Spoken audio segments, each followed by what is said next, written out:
এই আলোটা, এই আলোটা আর সহ্য হচ্ছে না। আর শব্দ, সব শব্দ যেন বুকে গুঁতো মারছে। কি হলো পূজা, শরীর খারাপ নাকি?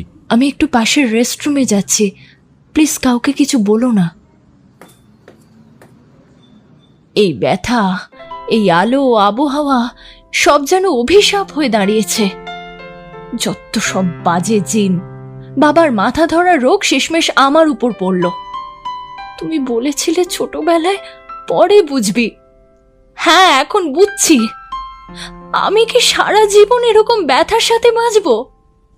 বলুন পূজা, কবে থেকে মাথা ব্যথা? প্রায় 6 মাস। ডান দিক থেকে ভীষণ ব্যথা হয়, ধকধক করে। আলোর দিকে তাকাতে পারি না, আওয়াজ সহ্য হয় না। ব্যাংকের ভিড়ে থাকলেই ব্যথা শুরু হয়, একা ঘরে বন্ধ হয়ে পড়ি। এটা মাইগ্রেন, মানে ক্রনিক মাথা ব্যথার এক ধরনের রূপ। সাধারণত একপাশে হয় এবং আলো শব্দে বেড়ে যায়। আপনার বাবারও এমন ছিল, তাই জেনেটিক প্রবণতা থেকেও হতে পারে। এটার কি কোনো চিকিৎসা নেই? চিকিৎসা আছে। ওষুধ, জীবনশৈলীর পরিবর্তন, নিয়মিত ঘুম, কম স্ট্রেস, হাইড্রেশন, সঠিক ব্যবস্থা নিলে আপনি মাথা ব্যথা নিয়ন্ত্রণ করতে পারবেন।